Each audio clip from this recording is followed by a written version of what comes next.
Oh, that's amazing. Yeah, I am. I'm excited too. It's going to be a lot of fun. A lot of questions came in, a lot of questions about muscle and body composition and training around the cycle, a Yeah. ton of questions around fasting. So I think that and I tried to kind of amalgamate some of them, that were similar themes. And I think maybe we'll start with some of if you're okay with it, we can start with some of the muscle and fitness. Yes. Dr. Mindy in the house. All right.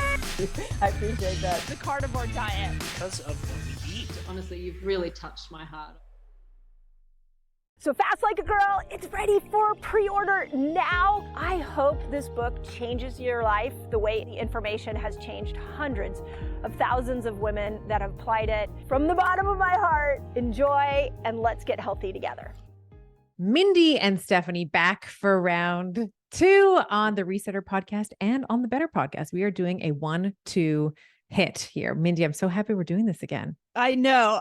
When I got off last time, I was like, oh my God, I want to do that again. Yeah. And it's just, you and I always think like we're in the trenches seeing what women are asking, and it's just impossible to get to everybody's questions. So it's so fun to do a collaboration like this. So I'm excited for this discussion. And we have to thank our Instagram followers, because it was a comment on, I can't remember what it is now, but it was some Instagram story. And someone was like, can you please do something with Mindy? And I was like, yes, I would love to do anything with Mindy. Thank you.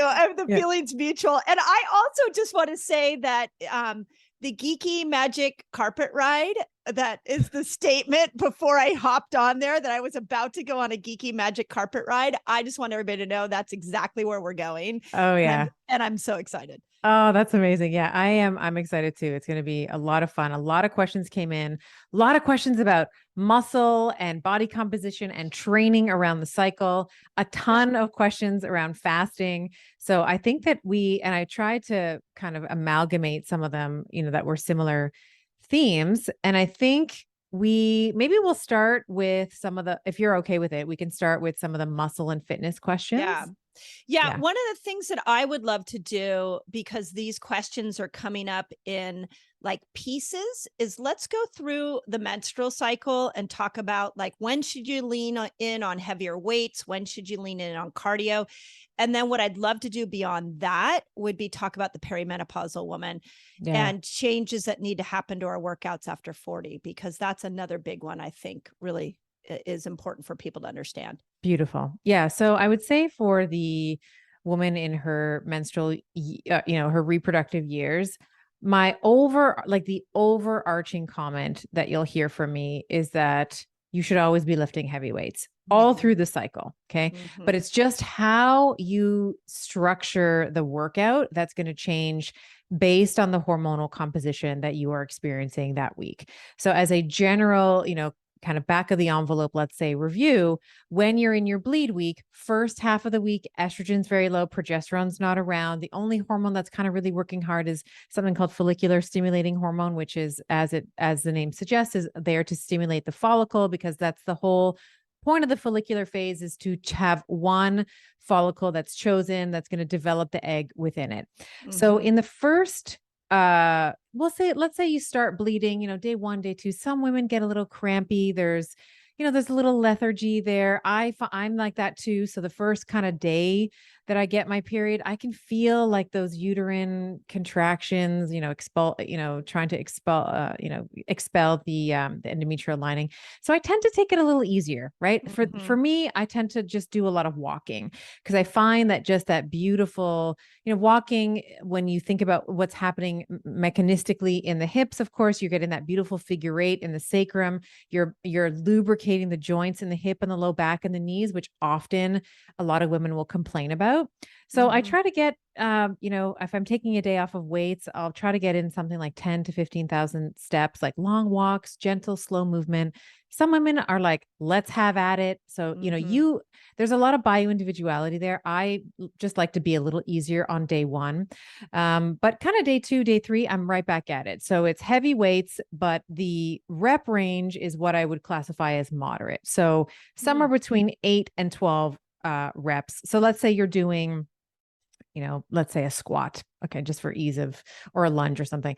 You're going to do maybe 8 repetitions, 3 to 4 sets of that exercise before moving on. And maybe you're combining into supersets or giant sets or whatever, but typically 8 repetitions per group, 8 to 12 repetitions per exercise is where I find is, you have the least likelihood of injury. It's kind of what you're able to do and punch out really easily that week.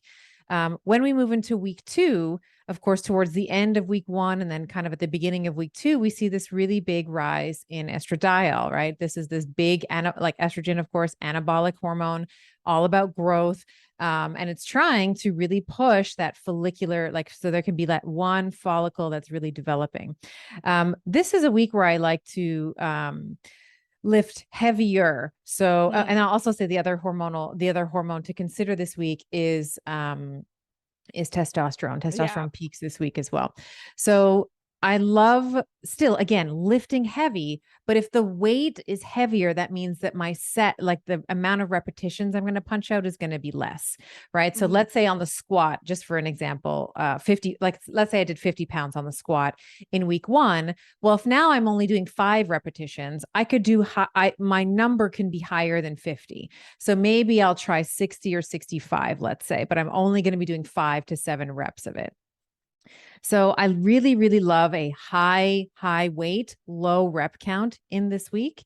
In terms of cardio, your question around cardio, I think was well placed here as well. This is a week where I tend to counsel women away from burst training.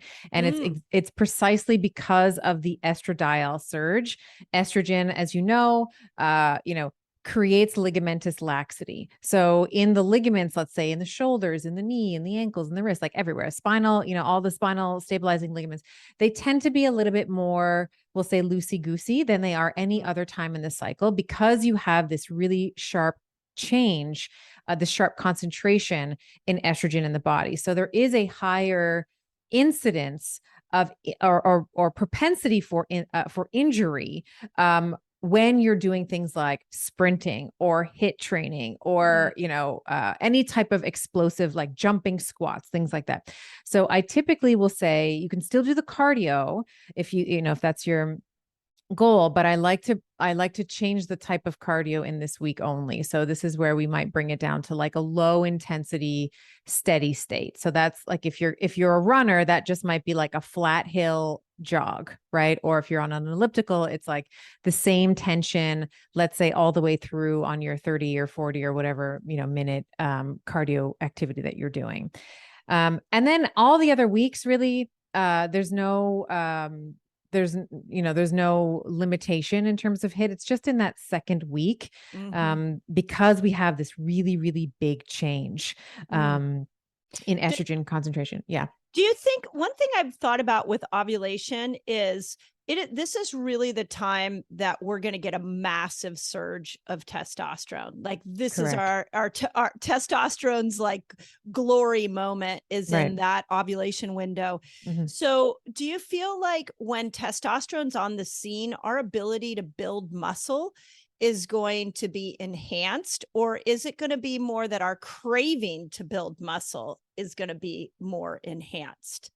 That's a really good question. I think with the testosterone and estrogen peaking, what we know is that those are very stimulatory to the motor cortex in the brain. So in some ways, we're like firing on all cylinders, right? So the motor cortex is more activated.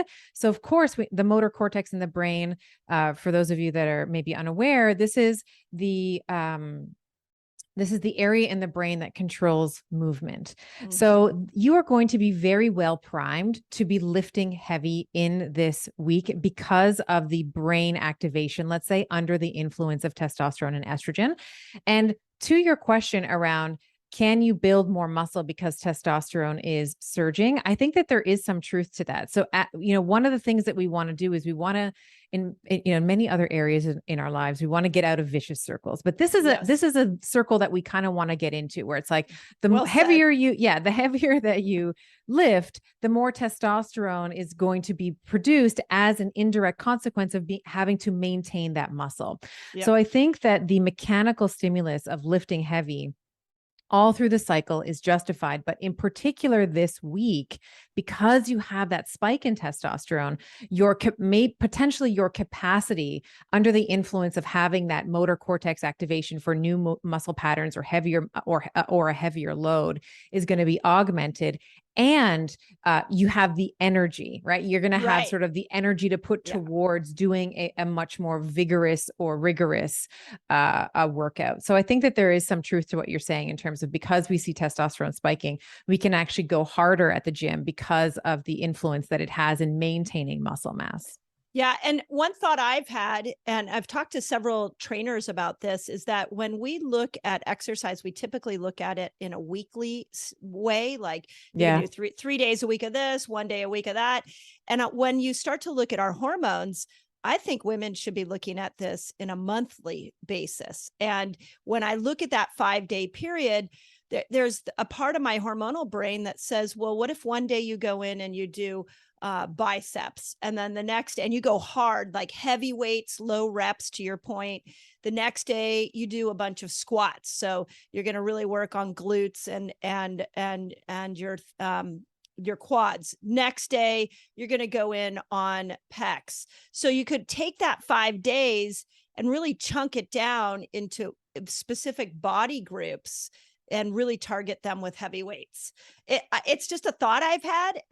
This is where I wish I had a regular cycle again. I'm like, I want my cycle I would love back. to experiment with that. Yes. Yes. I love, So as a cycling woman, I mean, what do you think of that? I think that we want to be trying to your point, I think that we want to be trying to hit different muscle groups several times a week. So I do like, after there's been, after we've established like a foundational, let's call it foundation of strength in an individual, in a woman. So, I know there's a question in our, that came in. It's like, I'm 55 and I want to start lifting weights. Well, the first thing is, we're not going to give you kettlebells and barbells. No, we're going to, you're going to go to the machines and you're going to learn the pattern of movement. So once we have a foundational kind of neuromusculoskeletal basis of strength, you have that connection from the brain to the body and the body to the brain. Then we can start playing around with what you're talking about, which is like hitting muscle groups several times a week. And it looks like the research shows that as long as you get to close to muscle fatigue, so it actually doesn't, when I was in school, it was like, you have to lift heavy and that's the only way that you're going to build muscle. And that's not necessarily true. So that's why I love the manipulation of these sets over the course of the cycle, because as long as you get close to muscle fatigue or muscle failure, whether that is 15 reps at a lighter rate or 5 reps at a heavier weight, you are going to be able to contribute to muscle hypertrophy. And this is, I'm going to say his name wrong, but it's Brad Schoenfield, is the researcher that has really kind of brought this about, as well as this idea of getting to 10 sets per muscle group per week as a means for hypertrophy. So if you let's say in that 5 days, let's say you trained 4, times, it's like 2 upper body, 2 lower body. Well, you'd want to make sure that you've had at least 10 sets of, over the course of those 2 training days, 10 sets of squats, right? So you want to, or, let's say it's glutes that you're trying to build. So it might be a squats, lunges, hip thrusters, Bulgarian split squats, whatever. So you want to make sure that you're hitting that muscle group at least 10 times in about a week period. So, to your point, around 5 days, in order to kind of hit that point of building the muscle up and having hypertrophy there. So you could do like squats. You could go after legs on a Monday, and let's say you're on day 10 of ovulation or day 11 of your cycle. You could do legs on Monday, and then on Wednesday you come back to legs and glutes again with same kind of concept. Let's go in strong with heavy weights during this time. But to your point, because estrogen is still very, very present during ovulation, we would want to go slow. We wouldn't want to do a lot of burst activity. Maybe not kettlebells, always scare my my brain a little bit, just because they can be so much swinging movement that can hurt discs and tendons. But I understand that they can also be great muscle builders. So you would want to do those movements slower because of estrogen being in there, but heavier because maybe you have testosterone, and then alternate every other day that same muscle group. Would you think that would be a really good way to go after ovulation? Yeah, I do. And the other thing that I wanted to mention around estrogen's impact is on the tendon, it makes it stiffer. So so it makes the ligaments a bit more lax, but the tendons get stiffer. So you're actually very well suited to lift heavy. To your point around the kettlebells and like the swinging, I think that there's a lot of, particularly when it comes to hamstring work, like deadlifts, and let's say even kettlebell swings. There's a lot of, there's some glutes and stuff in there as well, but the hamstrings are big primary movers there. I find that a lot of, I would say people in general, but women, because we talk to women and our clients are women, and my observation has been about women, don't activate their hamstrings well. So even on like deadlifts, let's say, like whether it's a trap bar deadlift, sumo dead, like it doesn't matter the type of deadlift. What I find is that there's a lot of, we'll call it, I don't know if this is the right term, but like escape through the back. Like you'll see people initiating the movement through the lumbar spine, right? Yes. And I don't know if you've ever seen this in clinic. We used to always test people. I'm like, show me your squat. And it's like, like people will get their chest on their knees, but their hips haven't moved. And it's like, this is not a squat. This is just like a flexion of the, like 100% flexion of the hips.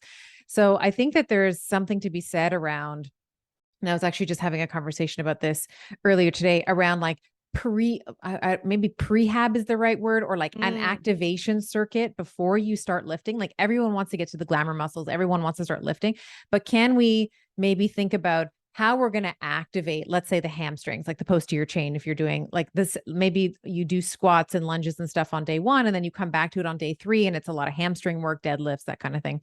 But really thinking about creating that neural connection, because you're right. Sometimes in the gym, you watch people and you're like, oh no, that disc is going to blow if you keep doing that. And keep adding weights to those plates. Like the amount of, when we look at neurologically, if let's say I were to if someone's had a concussion, let's say, and we shine a light in the eye, and like the eye, what's supposed to happen is you're supposed to have a contraction of the pupil, and it's supposed to stay contracted. But if someone who's had a concussion, what we see is something called sympathetic escape, right? So we see the parasympathetic contraction of the pupil, and then because the sympathetics are so activated, the pupil just blows out again.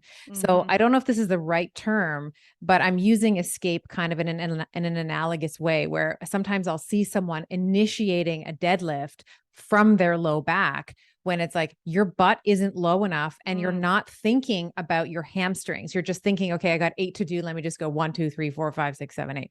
It's like, stop lifting from your low back, get your butt down, straighten out, and learn how to stabilize the spine, and then initiate the movement.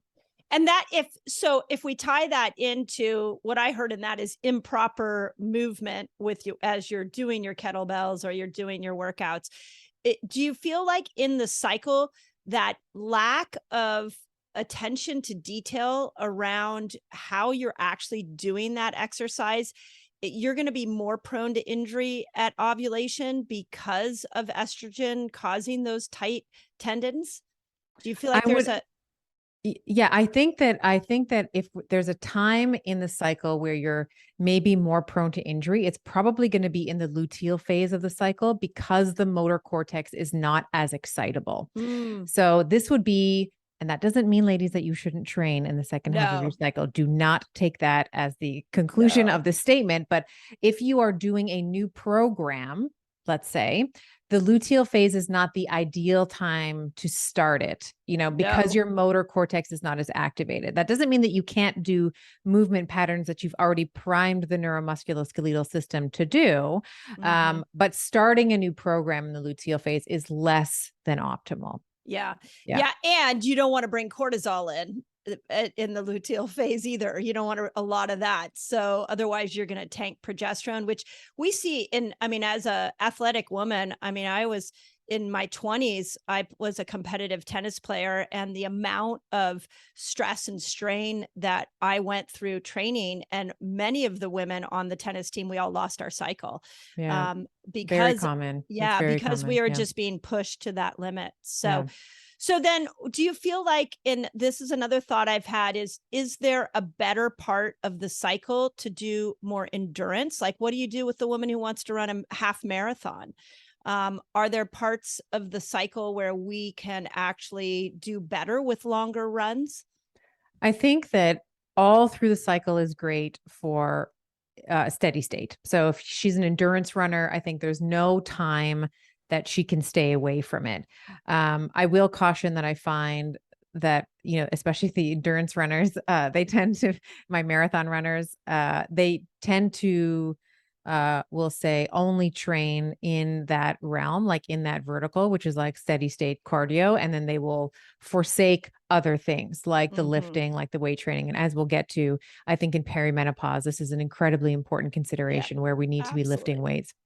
So for an endurance woman, someone who loves to run, my cardio bunnies that are listening, I'm not taking it away. I'm just saying that the hit, just lay off the hit in week 2, because of the, we'll say, tendency. It's not all the time, but there's a tendency for the ligaments to be a little bit more loosey-goosey. So we do tend to see in the literature that we see more, catastrophic blowouts of ligamentous injuries. Like I talked about this in my book, in the Betty Body, but in the ACL, ligaments in the knee, which is a very important stabilizing set of ligaments in the knee, tend to be blown out in female athletes in that week 2, because they don't, if they're athletes, they're just training all the time and there's no consideration really for the cycle.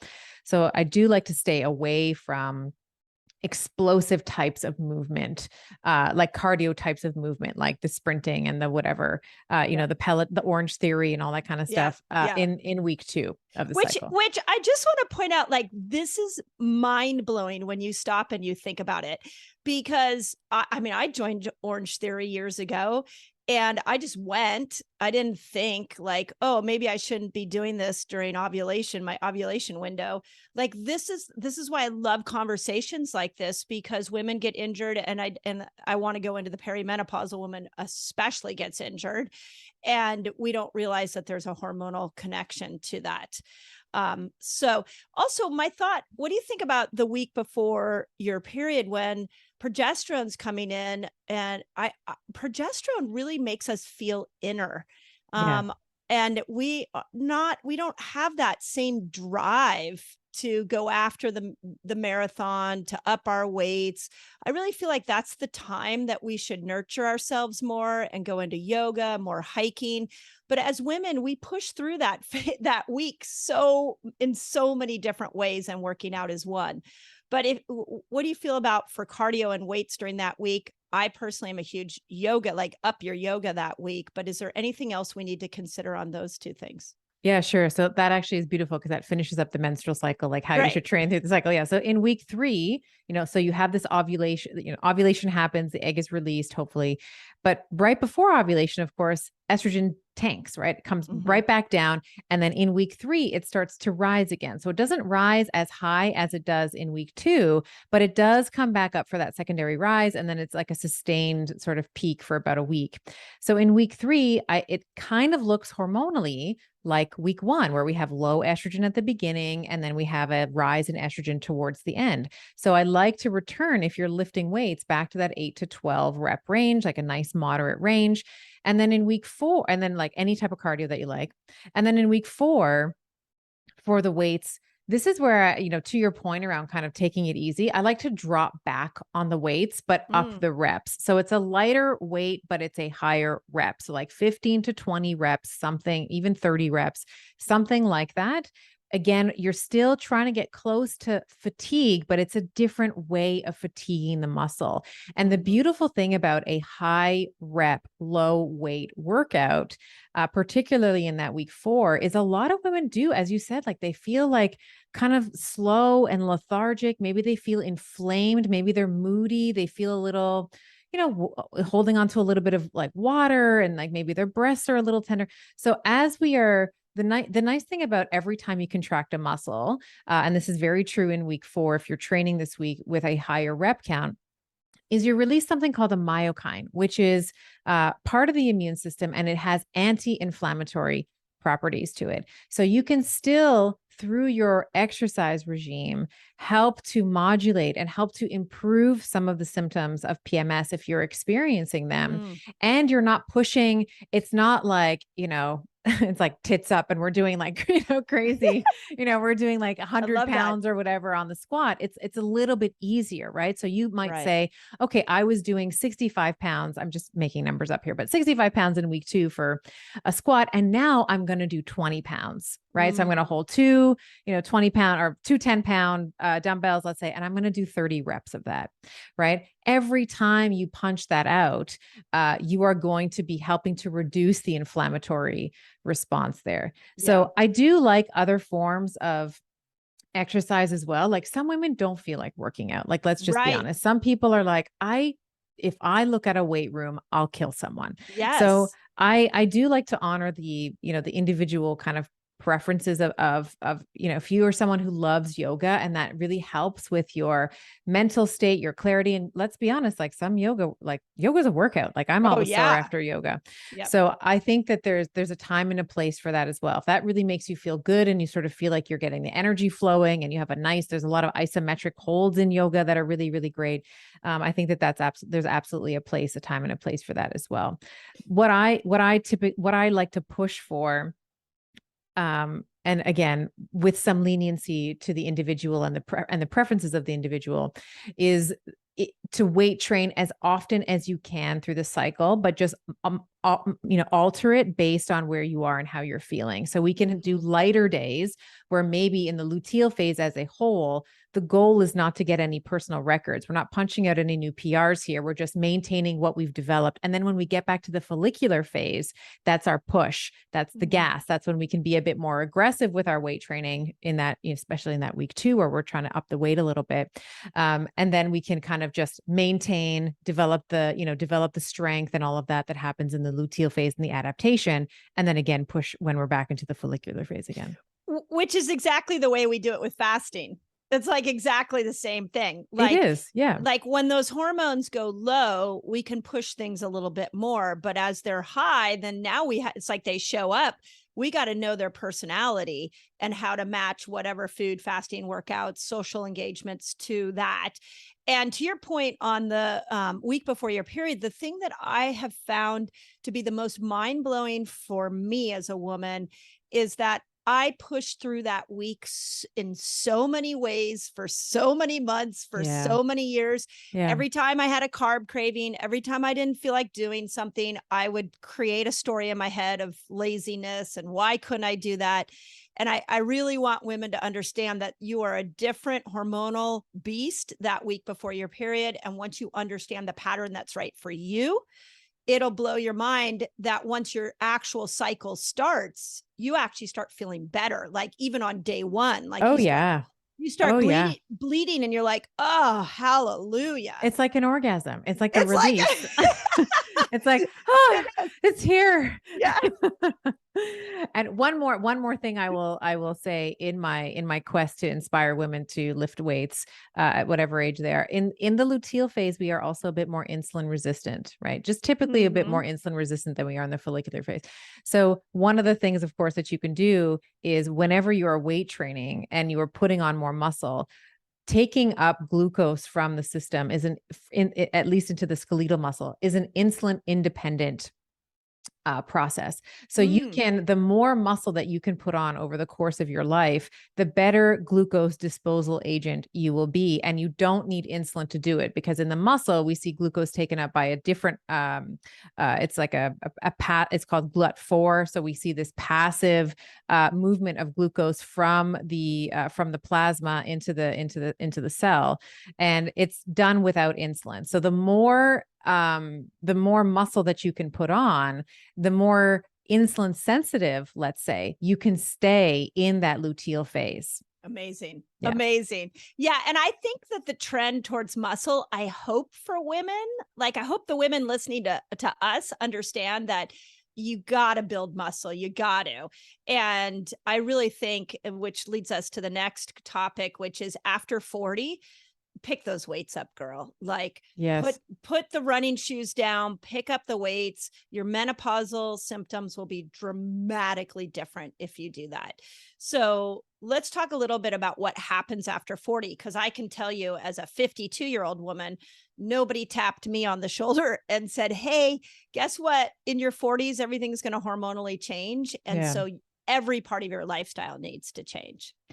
Yeah, I think really starting at about 35, we start to see changes in the concentration and the amount of progesterone that we produce every month. So progesterone only shows up in the luteal phase, helps us with our sleep, helps us chill out, activates GABA receptors. It turns into a neurosteroid, allopregnanolone, and then activates the GABA receptors, which is why sometimes in the luteal phase, at least in week 3, you'll find that you get really towards the end of week 3 when progesterone tends to peak, is you'll have some of the best sleep of your life. And you're a little bit more like, it helps to kind of alleviate, it should help to alleviate anxiety, feelings of nervousness, depression, that kind of thing.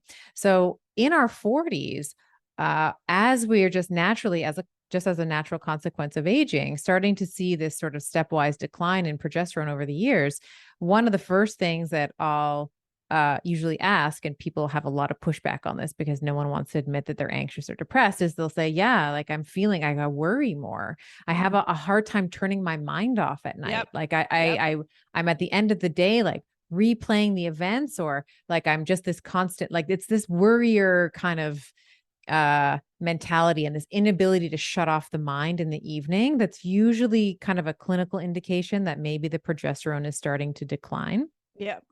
That was so politely said. I'm like, where did fucking progesterone go? Like, man, like if I could go back to my 25-year-old self, I would just love on progesterone. I would thank her every day, because when I was 45 and she wasn't there for me, I felt like, where did you go, bestie? We've been best friends for so long and you just dumped me. It's like a girlfriend breakup. Yeah. It's hard. It's hard. Happen. And I think that and then in kind of as you progress through your 40s, there's almost like kind of 3 or 4 stages of perimenopause, right? So you start to see this like contraction of the cycle initially, where let's say you've been like I've always been like a, 29 and a half to 30 day girl. Like I've kind of always, and then like now I'm noticing I'm kind of approaching mid 40s now. I'm like, oh, I've lost a day. Like I'm 28 now. Like still within normal range, but it's like, oh, I'm shorter, like a day shorter now. And then actually I have, I think I mentioned this to you last time. One of my ovaries is like a little shorter than so like every other month. It lags. It's a laggy one. So it's like every other month, it's like 27 and then it's 28. So my I can't remember which one it is. It might be my right ovary. So does that mean like our ovaries are like our children? Like just because we have them doesn't mean their personalities are the same? They're sisters. They're not twins. Yeah. They're a little different, but yeah. I never thought of that, but you're right. And sometimes you feel a little bit of pain in one and then not in the other. Yeah. And I actually, I know when I've ovulated, I feel it. It's, there's like a little bit of cramping for me that not everybody has that, but I remember when I was having my, when I was trying to conceive my children, like I was like, I'm pregnant. Like I knew it. I knew the moment it happened. I was like, I'm pregnant. I know it even before, all the tests or whatever could tell me that I was pregnant. I knew it. Yeah. Me too, by the way, with both of them, I was like, boom, like within days I knew. So very, very true. Yeah. I love that. It's so great. But here's what I see in perimenopausal women is that as estrogen goes down, collagen goes down. Yeah. And the skin texture and hair and mm-hmm. Skin, hair, you're more prone to injury. Injuries hang around a lot more. Mm-hmm. So do you feel like women I say over 40, I agree with you that 35, we're starting to see a lot of perimenopause symptoms. Do you feel like that's the time to up collagen and up it throughout the whole cycle? Oh, that's a really good question. I think in the context of muscle building, collagen is a terrible form of protein. Mm, So it doesn't do anything. It's not anabolic to skeletal tissue, but it is, to your point, very important for skin, hair, and nails. Um, I don't know if I have a cyclical cadence around collagen supplementation. I typically will have some collagen, I'm 44 now, so I will have collagen almost every day. mm. So I'll usually, but I don't count it to like, if I usually will train in the morning. That's kind of the time I get to train, and I'll put some whey protein because I know that that's anabolic to skeletal muscle, Mhm. meaning it'll stimulate growth. And I'll also put a little scoop of collagen in there because I know that, I've been sweating and it's just like the time that I'm going to remember it. I don't cycle it in any way, but I do think that it is an important consideration for women because that's one of the things that I hear. They're like, I'm 45 or I'm 48 and like my skin is just not the Oh, same. yeah. Like I can pinch it now. It's Yep. like it doesn't have the same suppleness. So I do think that collagen is important for and even just our joints, right? And our ligaments. So Mhm. this is Yep. also like from like we can talk about it being vain, and I'm totally a vain woman. So I'm like, yeah, I want good skin, hair, and nails. So I'm totally Yeah. taking the collagen, but also these structural elements that allow for the muscles to move, right? It's really important for our discs. It's important for our cartilage. It's important for our bone. It's important for everything. So Yep. I typically take a scoop, and I'm trying to think of what the scoop is now. I want to say maybe 20 grams of Uh, uh, hydrolyzed collagen, maybe. I don't yeah, know the powder I use, I only know the protein is like 17 grams yeah, of protein. But your point is really well taken, that just because it's 17 grams of protein doesn't mean that it's the best protein source for your muscles. for your But muscles. it is a really Exactly. great, it is a really great source for your ligaments and your Yes. collagen and your discs and your skin and your hair and your nails. So we Yeah. want to be thinking about different proteins for different goals, right? We Yeah. want, like, in my opinion, animal protein and a derivative of it, whey protein, is going to be the most bioavailable full complement of amino acids for musculoskeletal repair and for muscle protein synthesis. Collagen doesn't do that. Collagen Right. does not do anything for our muscles. It's just Mhm. really all about kind of the structural elements that we care about with collagen. And do you think, this is another thought that I've had when I watch 48-year-old women or women in their after 45, they're getting injuries, perhaps athletic injuries, and they're not resolving as quickly. Yeah. That is a trend that I see over and over and over again. And so what I noticed in clinical practice was, if we could bring in some collagen and even mega dose with collagen, like 2-3 scoops of collagen a day, we could start to help resolve these injuries. I'm even next week speaking at a chiropractic conference here, the Wave, and I'm going to show Oh, nice. I'm going to show chiropractors how we need to pay attention to the changes in collagen and the changes in hormones around even something as simple and as powerful as a chiropractic adjustment, because it really makes a difference for overall integrity of the joint. So curious And if when you, you're talking yeah, about injuries, you're talking about like ligamentous injuries, yeah, joint injuries, that kind of yes, thing. Yeah. yeah, Okay. That totally makes yeah, 100% sense. yeah. Yeah. And one of the things that we know about those structures, unfortunately, particularly ligaments, very poor blood supply. Right. So if you have a Mhm. you have a muscle injury, we know that like there's a lot of blood that feeds that muscle because it's functional contractile tissue. It's how we move. Ligaments, unfortunately, Yeah. don't have a really great blood supply. So they often take longer naturally anyway, whether you're Mhm. 25 or 55. But to your point, when you're older, of course, we have, let's say, and especially in our menopausal years, we start to behave, at least our cardiovascular cardiopulmonary system starts to behave more like men, so that Mhm. under the influence of estrogen in our reproductive years, that does positively influence the vasoconstriction and vasodilation of our arteries, which is why actually when we just look at cardiovascular disease, we see that like men will get it earlier than women. There's a kind of this phasic shift, like men will get it 10 to 15 years earlier than women. And it's partially because women spend about 40 years or so menstruating, right? So we have this constant turnover. And under the influence of estrogen, we keep the ability to vasodilate and vasoconstrict more active. And then in a sort of lower estrogen environment, like you see in menopause, we do start to behave more like men. So, Yeah. you know, when you say, you know, there's women that in their 40s and 50s, let's say, who have these injuries that are just these niggling injuries that don't seem to clear up. Part of that is because of the, we'll say, reduction in blood flow generally to most structures, which is why things like, you know, making sure that you're going for low level activity all the time. I'm a huge fan of, like, going for walks and, you know, steady state cardio, and even the burst training and the weightlifting, like all of that is all good for circulatory flow. Yoga, as you mentioned, Pilates, all of these things. These are all very, very important for injuries, like, let's say, of the ankle, of the shoulder, of the knee, where there's a lot of ligamentous structures. I do like to do things, and I would love your thoughts on this too, just knowing your training and your background and expertise. I love to try to bring as much blood flow in there as possible. So the collagen is really important. And I would also layer on things like red light therapy and heat, and trying to just, as much as we can, bring blood. Like, it's almost contrary to the RICE, which we know, like the rest ice compression, which I was taught in chiropractic school, which has now been completely outdated and we don't do it anymore. No. But bringing more heat into the area to try and get the blood in the area to try to clean up and heal the you know, the problem that's in the ligament. Let's say. All you've got to do is take a 47-year-old woman and put her in a hot yoga class, not like a crazy hot one, but I can tell you, when I first go into a hot yoga class, I feel like I'm 25 again because of all the warming up. Now, too hot, and I'm going to tear people's heads off, because I'm like, you know, I could go into like a more hot flash kind of place. But I do believe, to your point, warming up is really important.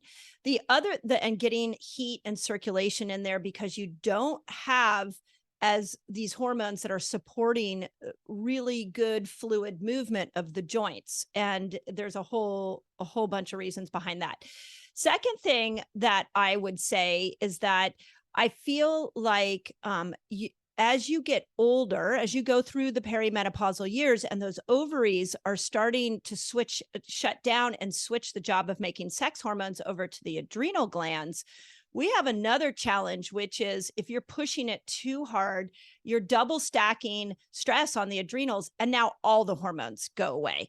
And that is something that I absolutely dealt with throughout all my 40s. I mean, I kept modifying and modifying and modifying my workouts because I was watching these hormones change.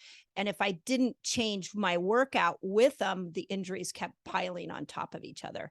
I love that you brought this up, because I think that this is such a big consideration in, you know, oftentimes in our 30s, 20s and 30s, it's about child rearing and marriage. And then in our 40s and 50s, like, those children are getting older, you know, they're teenagers, which is a whole set of different challenges that you, as a parent, that you have to, you know, sort of go through. And then you also have other stressors like aging parents, let's say, or death of, you know, important people in your life. That starts to happen, unfortunately, with more and more frequency. So it is, to your point, very important to be paying attention to stress management in your 40s and 50s, because, as you said, the ovaries are like, I'm done. I've been here working hard like a maniac. I'm ready to retire. I'm going to hand over my job description and my, you know, all my duties over to the adrenals, who are now going to be tasked with making the majority of our sex hormones going forward. So if you already have sort of a higher sympathetic load, let's say, you are going to be at we'll say, you know, a disadvantage versus someone who is managing their stress really well. So there's a couple of strategies that we might talk about around how you might mitigate some of that stress. First would be from a nutritional perspective. This was a question, like, is a refeed day important? And this is actually a really beautiful time. Like, if you are getting injured and it's not getting better, and you're like, oh my God, I'm going to kill everybody. Like, I'm moody, I'm anxious, my performance in the gym is starting to tank, my energy, my sleep, and my libido, it may be time for a refeed. And a refeed day, what we mean by that, there's a couple of different definitions. So if you are doing kind of like a low carb-ish diet, a refeed can either be a like a keto refeed, meaning that you don't change the macros, you just eat more of everything. So it's more of like a caloric bump, or you can do a carbohydrate refeed. So you completely switch over the macros, whereas before you might have been doing much more low carbs, much higher fat, that kind of thing. You switch it over to, I prefer to do like a high protein, high carbohydrate refeed. And that tends to help a lot with the sleep, especially if you backload it in later in the day. So if you have a lot of the carbohydrates, let's say most of your carbohydrates towards the end of your day, that tends to, elicit the serotonin production, which helps you feel sleepy. And then you're giving your adrenals enough substrate to be able to kind of last the night. Because one of the things I hear this all the time, I would love to know if this is the same for you, Mindy, is that women will say, I wake up all the time between like I wake up in a shock between like 1 and 4 in the morning. Like that's the time when they wake up. And usually what that means is that the adrenals have kind of run out of fuel, right? So we have this stress response, this sort of sympathetic response where we have adrenaline and cortisol, all these other things, noradrenaline, blah, blah, blah, kind of increasing in their concentration, which brings us out of our sleep prematurely. So you can help by having a bit more carbohydrates. So to the question about, is a refeed day important?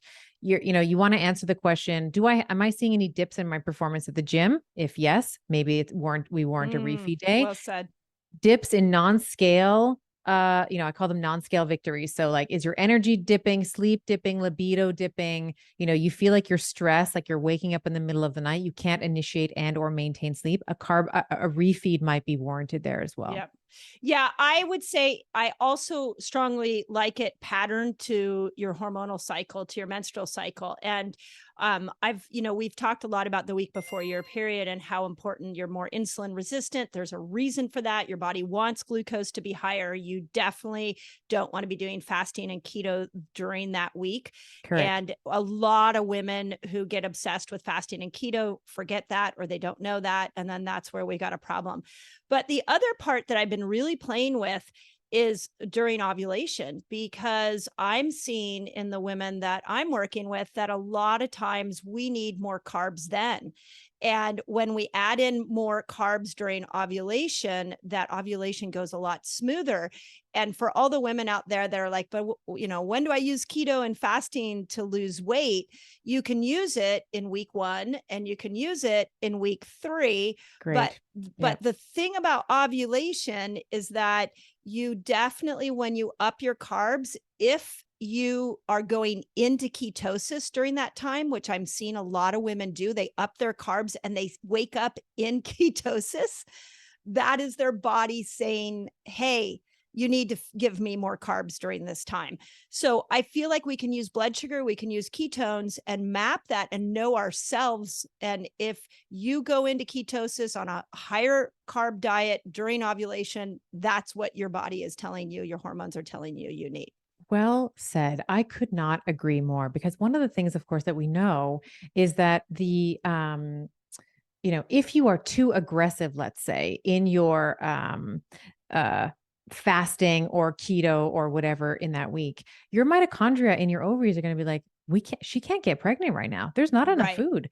So we're just going to hold off on this egg and we'll just wait and see next month. So if you're too aggressive with the fasting, too aggressive with the keto, let's say in week 2, you can absolutely impact ovulation. So I really appreciate what you're saying, because I think that there's, and I used to do this too. So I'm not poo-pooing on anyone. This has been my own journey too. I used to white knuckle my way through the whole cycle. It's like, I have to do it this way because this is how I'm supposed to do it. This is what the guys are doing. And this is what I got to do. And I think that there's such a freedom in saying, okay, like, I'm just going to give myself more carbohydrates to make ovulation a pleasant experience, because there are a lot of people who have that middle smirch. They have that pain in the middle of the cycle, or they become anovulatory. They skip it because they don't have enough carbohydrates to drive the process of the follicular and egg development. Yeah. 1,000%. And I think, for the women listening, there can be this moment of, but wait, what am I supposed to do? There's a lot of theories getting thrown out here, but this is the point, is the more you engage in conversations like this, the more you understand where the hormones are coming in and out. And then you play with these principles.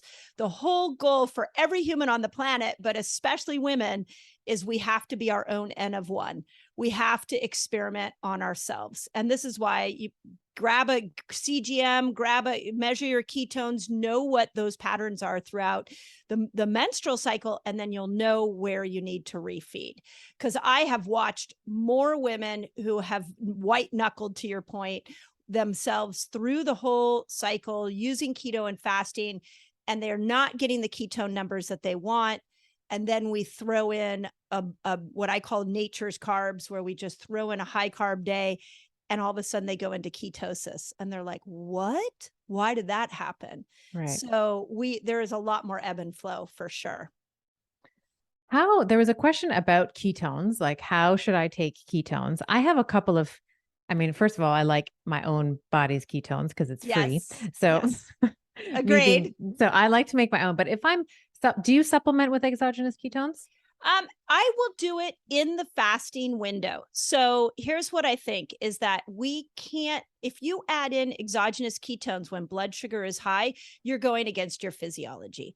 Your physiology is blood sugar goes down, you move into a fat burner energy system, and the byproduct of that is making ketones. So I would never eat a meal and take exogenous ketones. But now we use it a ton in our community, where you're at hour 16 and you want to maybe go to a 24-hour fast. You're not feeling so good. Okay, let's throw some exogenous ketones in and see if that gives us a little bit of a burst to get through the rest of the day.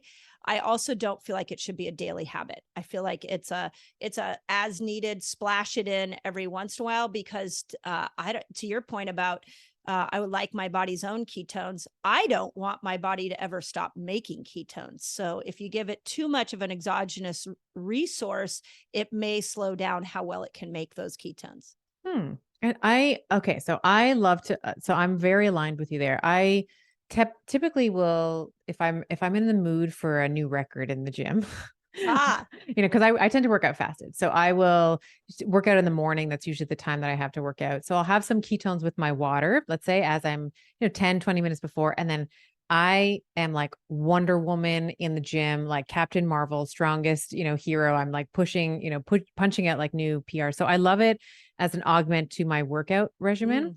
I also like it right before I record a podcast because it's like plant medicine. It is. It's like I have all of this access to words that I've forgotten, and I'm so much more articulate. So I really love, and that's just my own little thing. Like I don't do it all the time, but when there's like a really important there's a very technical podcast that I'm about to record or something, I have a little bit of ketones there as well. Yeah.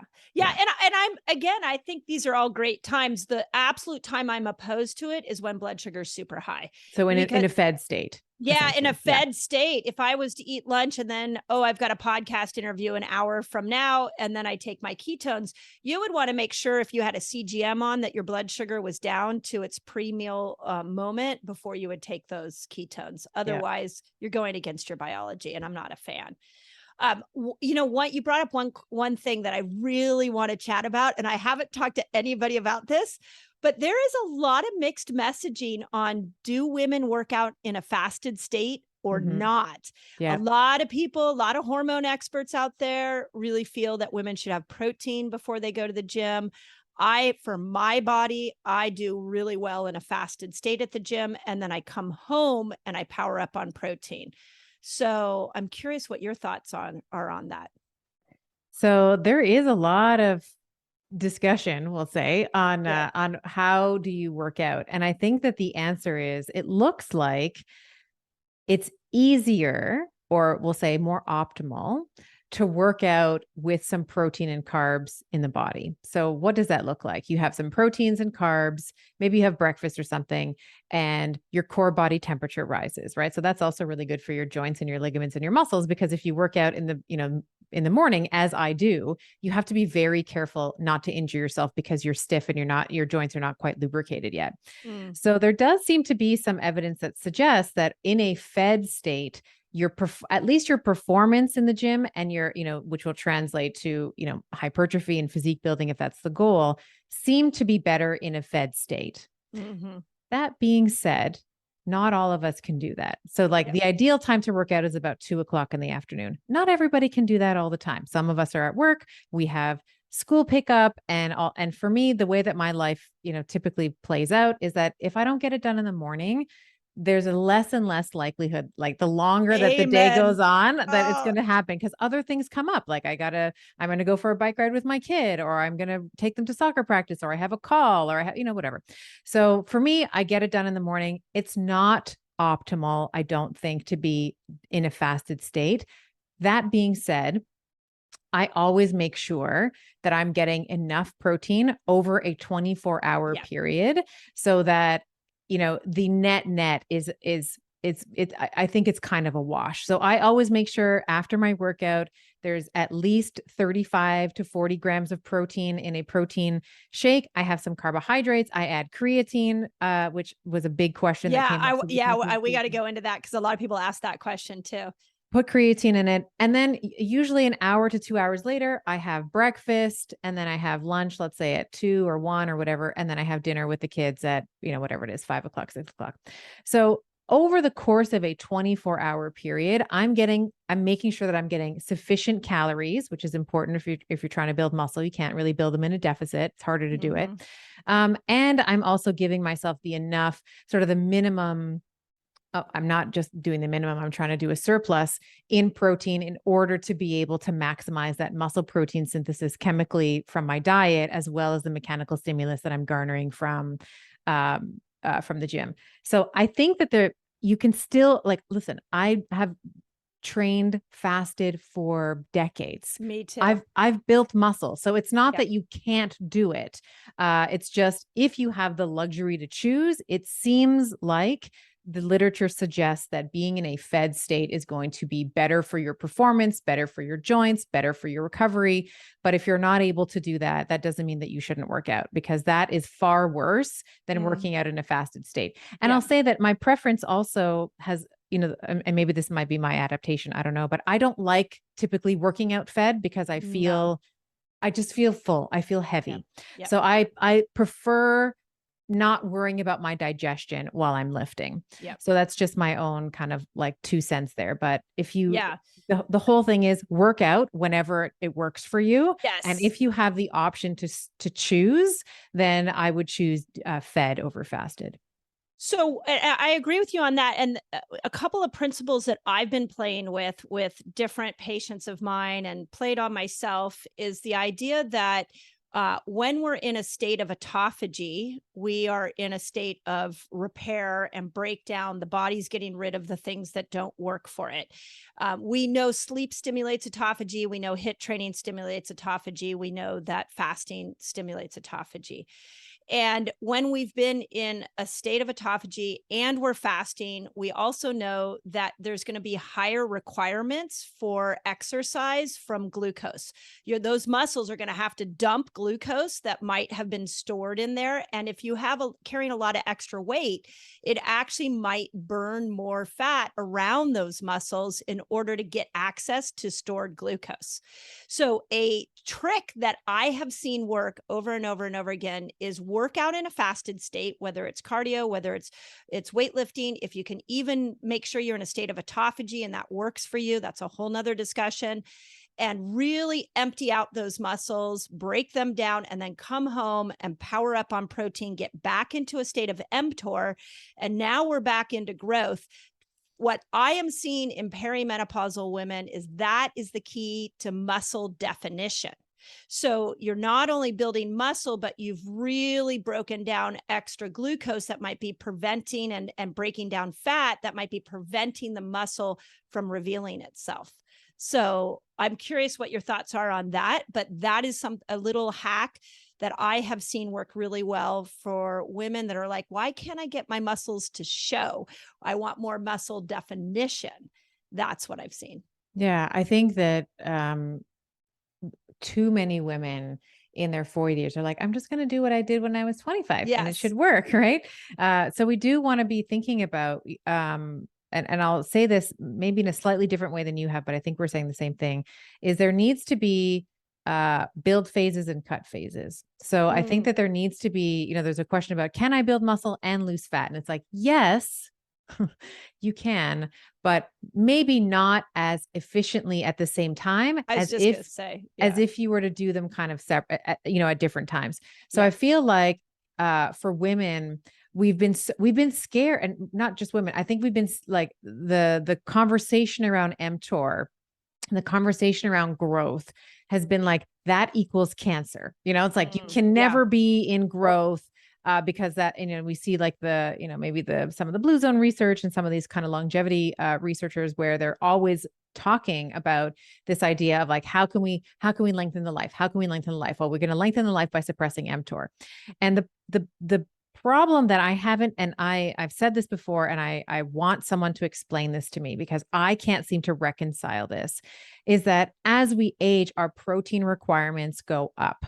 Yes. So it doesn't make sense to restrict protein as we age because we need to be able to overcome the natural insulin resistance that sets in, the natural anabolic resistance that sets in the muscles. So you need to have a greater and greater bolus of, or stimulus of protein, let's say, in the case of like stimulating muscles to grow. And so I like I want people to not be scared of mTOR. It is a pathway for growth, but when you are doing the right things in your life, right? You are lifting weights and then you feed your body because you're trying to build your muscle. This is not a bad thing. No. In the same way that I want women to kind of get over their fear of carbohydrates. What did you call them? What did you say? I call them nature's carbs. Nature's carbs. Yeah.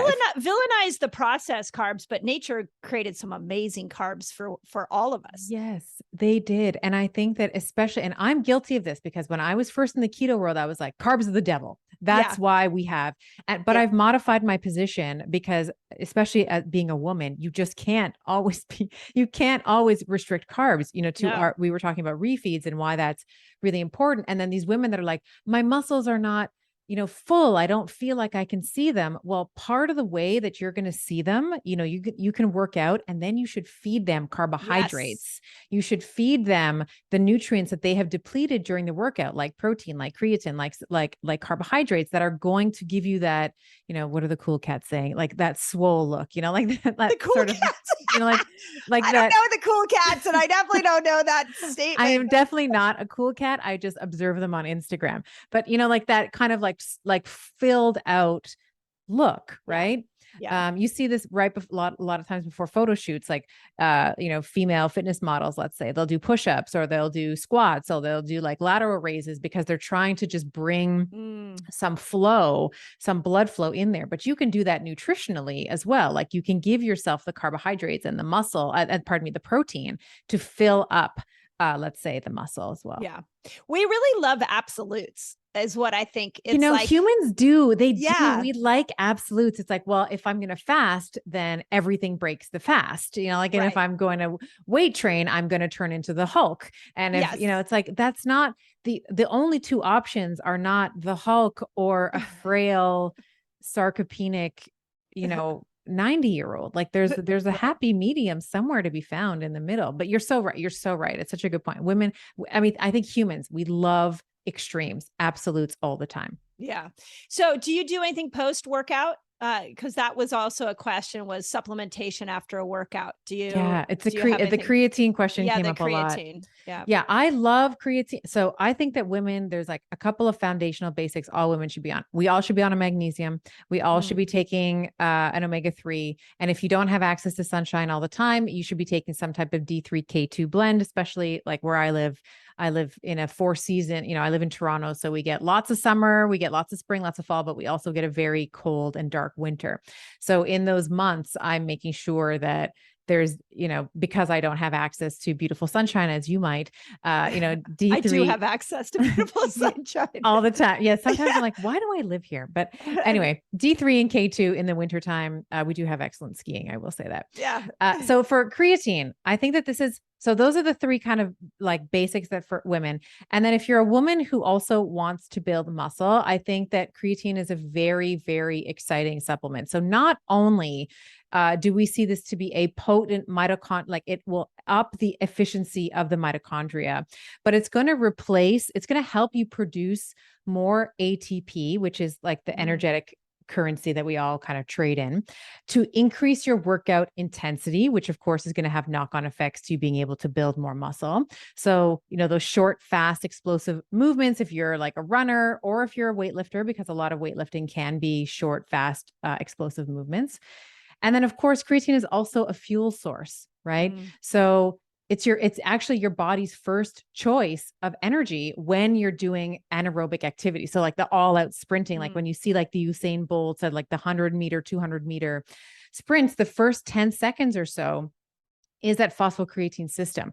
So you want to replace the creatine that's been depleted, let's say in those activities. So people will talk about, saturating the muscle cell with creatine. And I think that that's a good idea. So the way that you'll do that is like, let's say 5, usually a scoop of creatine is about 5 grams. So you can do 5 grams in your protein shake over the course of like a month, and that should saturate the muscle cell.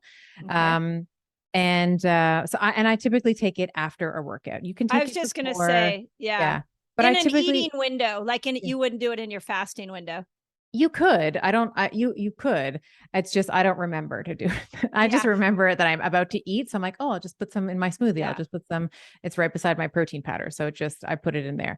And I think that it's actually, the muscles right after a workout are actually primed to take, to take substrate up. So I like the idea of creatine post workout, even though I know a lot of people talk about, pre-workout creatine, and you can certainly do that as well. I just find that the post-workout, it works for me in terms of remembering it, which is also when we're thinking about habits over the long term, it's like, what's the thing that you can remember to do the most consistently? Will I remember to do it before my workout? No. Will I remember because it's right beside my protein powder and that's exactly where I go to right after my workout? Yes. Yeah. So yeah.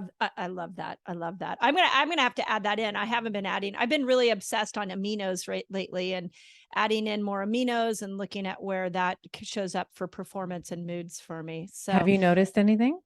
Well, I've noticed a lot. So here's what's really interesting about aminos. When you dive into understanding amino acids, you see that they are a precursor for 2 key neurochemicals in our body.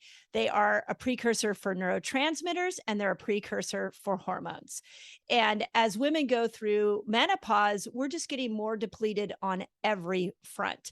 So when we add these aminos back in, you start to see changes in mood, you start to see changes in energy, and I'm also seeing changes in muscle performance.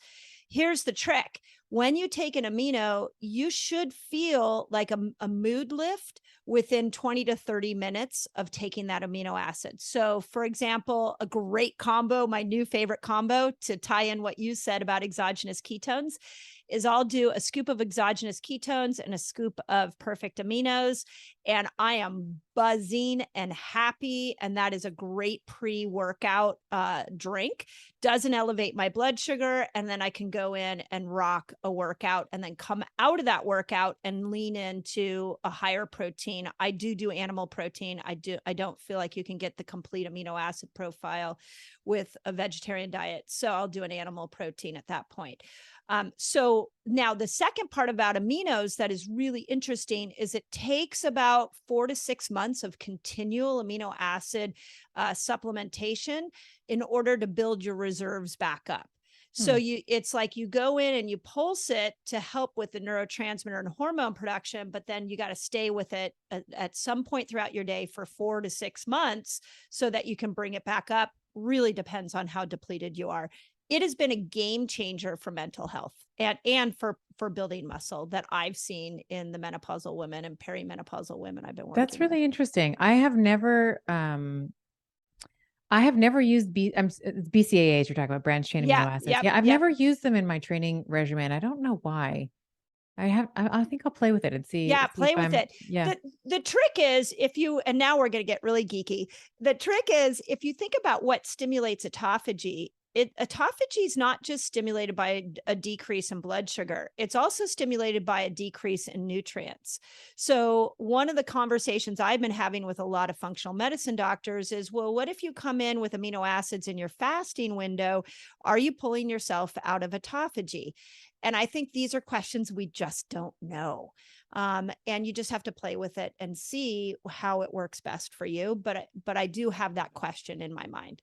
Yeah, it's an interesting one because we know that, as you mentioned before, there's a lot of things that stimulate autophagy, including training, right? You have this like cellular turnover of muscle cells as they're getting stronger. You kind of replace the old weak ones with the new strong ones.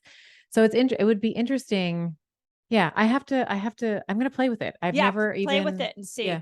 I feel, do you know the cellular danger response where the cells get so overloaded with physical, emotional, chemical stressors that they get stuck in this feedback loop that has the mitochondria not making ATP. It actually makes a signaling molecule that tells all the other cells, hey, shut down energy production, shut down hormone production because we're in a crisis. Yeah. Well, when you break that response down, what you see is that what will happen is mineral and amino acid and some overall vitamins will be depleted, but the biggie is amino acids. So we have so many people, but specifically women that are in this cellular danger response. So when I come in and I backfill in with amino acids, I'm watching them come out of the response. So now they're handling stress better.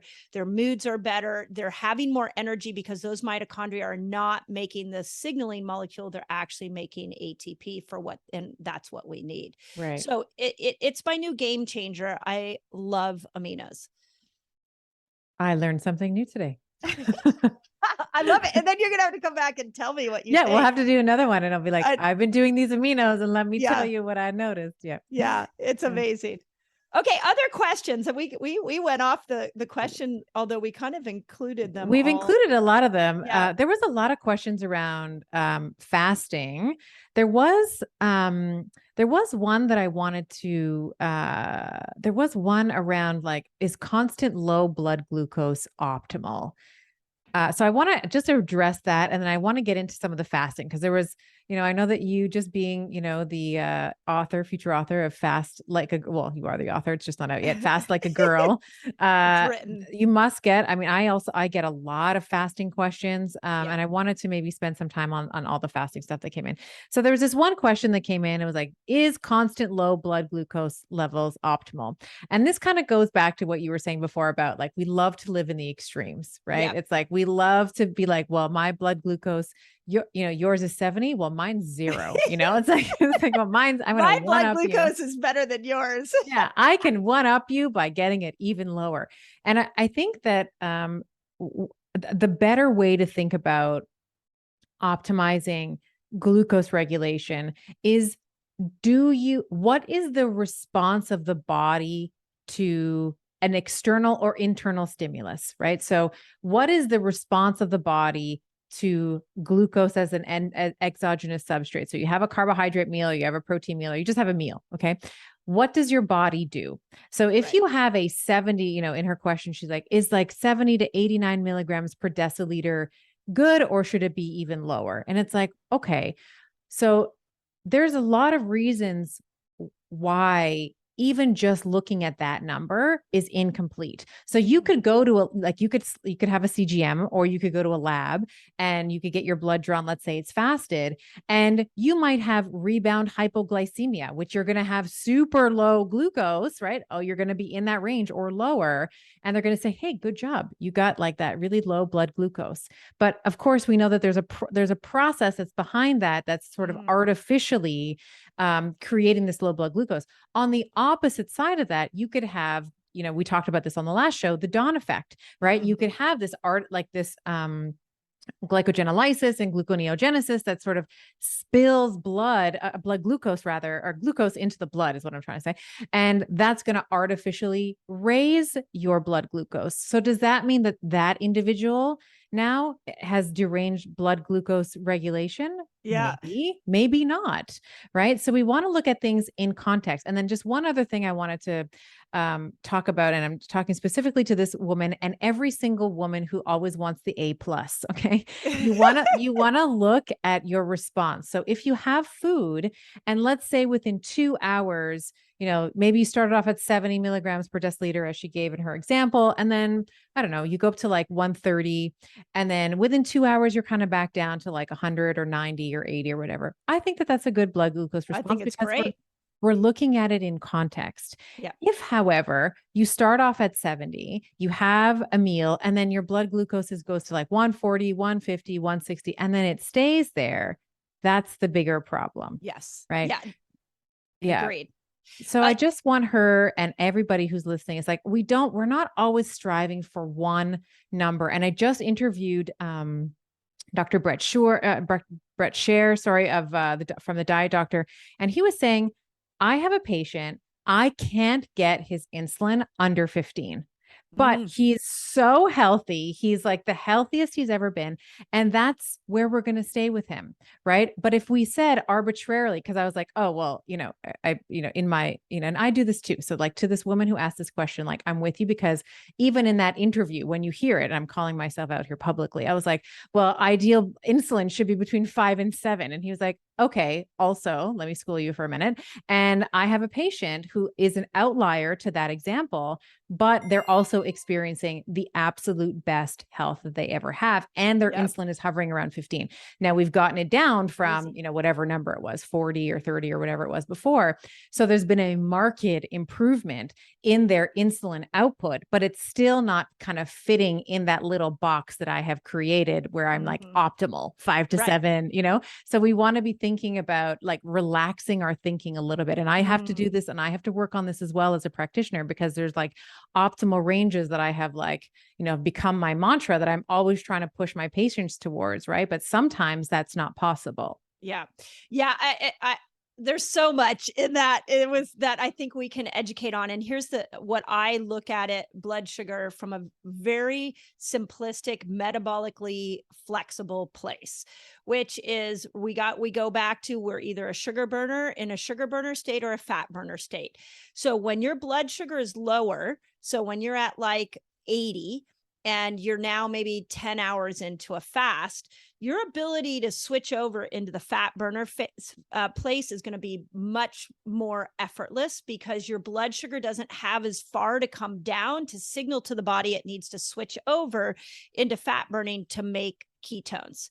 Now, I have watched a lot of women who will tell me, my blood sugar is 70. I've been fasting 20 hours. I can't get a single ketone to come out of my body. Yeah. And in that scenario, we got to start looking at toxins, because toxins are causing the really affect if we can go sugar burner, fat burner, and how metabolically flexible we are. So if I'm the woman who asked the question, if I'm always just trying to keep my blood sugar between 70 and 90, that's only one part of the story. The next part of the story is, are you making ketones? How can you make ketones? So make sure you can do that as well. The last thing that I want to say on this that's really important, well, two other things I would say, is what you talked about, which is the post-meal blood sugar. I think we don't give that measurement enough credit. So if you want to know if you're insulin sensitive, here's a really good question. Does your blood sugar come back to a pre-meal level, what it was before you put that food in your mouth? Does it come back within an hour to 2 hours after that meal? I think clinically they say 2 hours. I personally like to see somewhere between an hour to 2 hours. And if that you're coming back into a pre-glucose meal number that was similar, then your body's pretty insulin sensitive, which is what we're looking for. And then the last thing, I recently had a really cool conversation with Dr. Boz. If you haven't brought her on your podcast, you need to bring her on. Oh, you got to make an introduction. I don't know who that is. Yeah, she's another YouTuber that has been talking. She's an internist that has been talking specifically about hemoglobin A1C. And then she has something called the Bose ratio where you can measure autophagy. But here's what she told me recently is that if your hemoglobin A1C is above 5, then your red blood cells are going to be gucked up with glucose, and you're not going to drive oxygen into your tissues. So I say that to say blood sugar is one number. And I really want to compliment the woman who asked this, that she knows it. She knows 70 to 90. Now, the next question is, what can you get into ketosis? What does your blood sugar do after you eat? And what's your hemoglobin A1C at? I think that's the next elevation of that conversation. Beautiful. All right. So Mindy, this is a question. Do you fast every day? I would say 95% of the days. I really try to make myself eat breakfast one day a week. I don't crave it. But I'm really trying to mimic more in and out of feast famine cycling. I think a better question would be, do I fast the same way every day? And the answer is no. Sometimes maybe it's 10 hours, 12 hours, and other days it's like, I'm just going to go all day and I'll have one meal. Recently I decided I got really into doing 3-day water fast. So I've been trying that out and seeing where that sits with my hormones. So I'm always varying it. The hardest thing is to, like, an 8-hour window would be really hard for me to eat within an 8 hours. You mean fast for 16 and eat for 8 hours? That's the hardest one for you? No, I'm sorry, fast window of 8 hours. So I would eat for 16. Yes. Wow. That's hard. Yeah. But that's what most people are doing, right? Yeah. Yeah. So you would never see me finish dinner at 8 and then wake up in the morning and eat again at 8. Like, it just wouldn't happen. Right. So I guess I'm doing some form of intermittent fasting almost every day. Yeah. What about you? Yeah, I am too. For me, I'm still cycling. So I typically find in my follicular phase, I can do a little longer, so I will push it a little more. So I like, a 10, like I'll fast for 14 hours, maybe 16. And then, my window is, whatever it's either 10 or 8 hours. Eating window. In my luteal phase, I don't feel like doing that. So I'm just generally hungrier. And I would also, so I'll do like maybe a 12-12, 10-14 also works well there for me as well.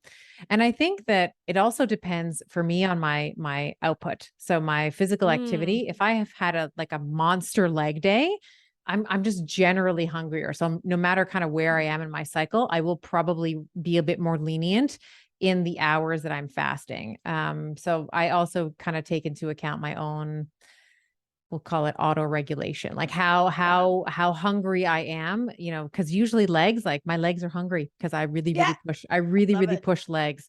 So I'm usually a little bit more lax on leg days for my fasting window.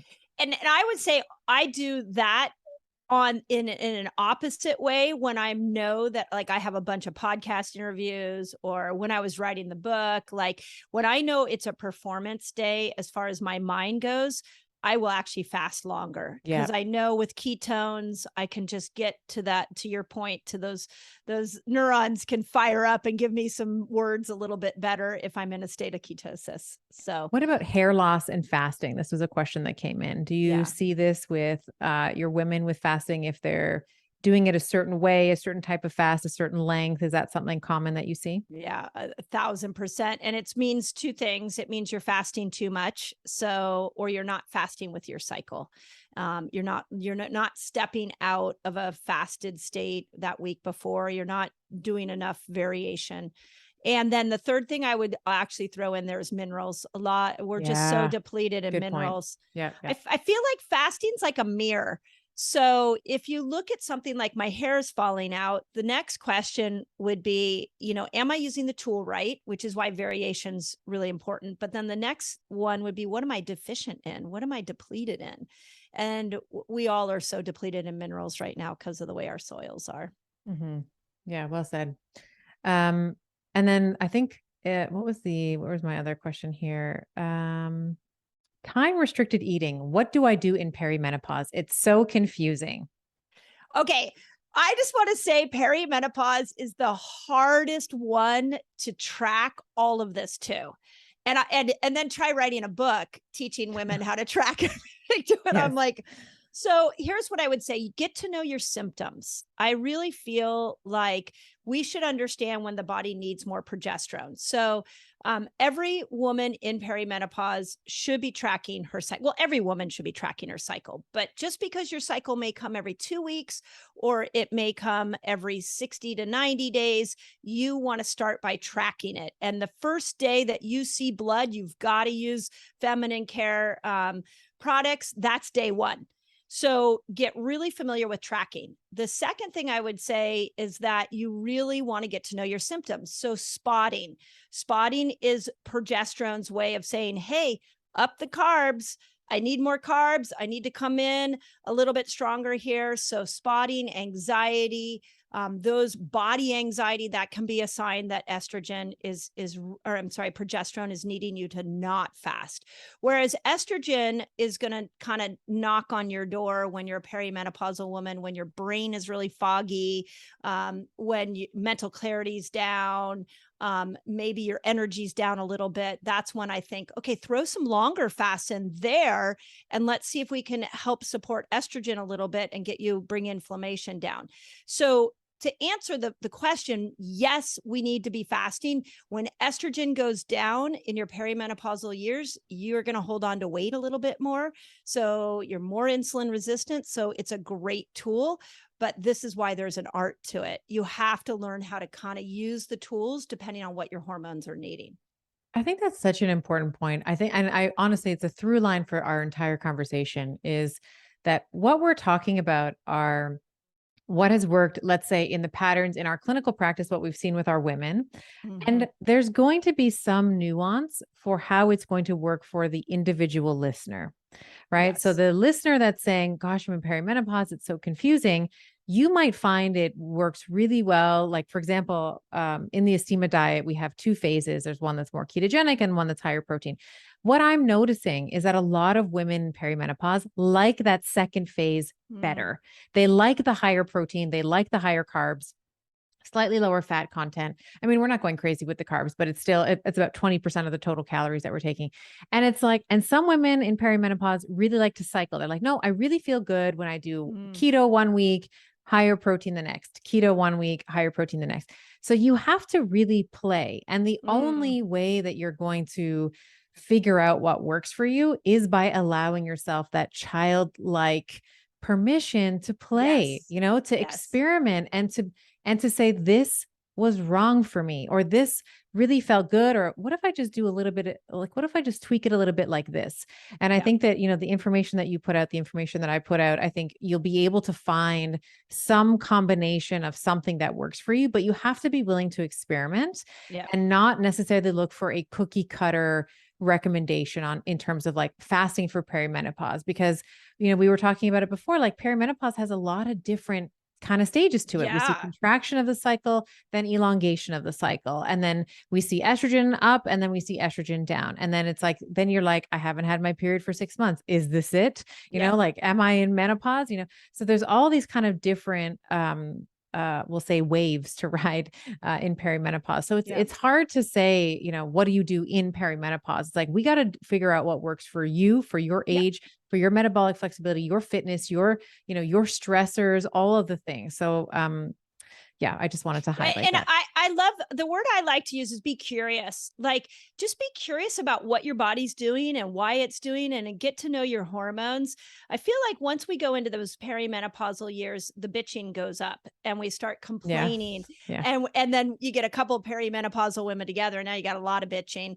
And what I would encourage us to do is to be curious and to understand what it feels like when progesterone's trying to come in to actually help you bleed, and when estrogen's trying to come in to actually push an egg out, like, what does that feel like?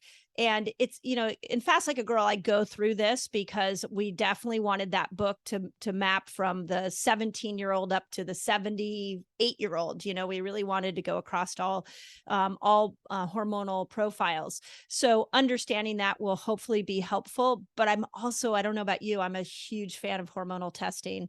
I think every woman should. I like the Dutch test. I think every woman should get a Dutch test, and every year. And then you'll know your hormones like you've never known them before. Well, I think this is a perfect carrot to dangle, because I know that you're coming back on the show for your next book, Fast Like a Girl, where, just as you said, we are going to be talking about fasting from, 17 to 70, as you said. How about 17? Yeah, we'll take it to 17. Say 13, but I'm going to say 17. How about 17 to 77 or whatever. Yeah. And I think that we can really go into a lot of the weeds of the book and some of these principles on our next with our next time together. Yeah, I love it. I love it. This is always like, is this work? Because this is really fun what we're doing right now. I know. So, we've been talking for like 90 plus minutes. Yeah, at this point. I love it. I love it. So y'all, if you love this, please, leave reviews for us. Let us know, because this started because, like you said, of an Instagram follower.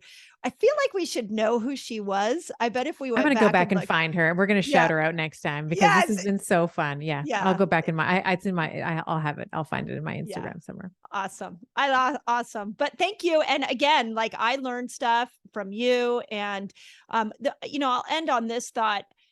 I really feel like as women, it's time for us to collaborate, and it's time for us to stop being in competition with each other, and women in general. And what I love about coming together in a situation like this is that there's no one person that's going to know everything. Yep. And when we bring together the questions of our communities, we bring our minds together, everybody wins in that. And so this was a joy. So thank you, Stephanie. I appreciate it.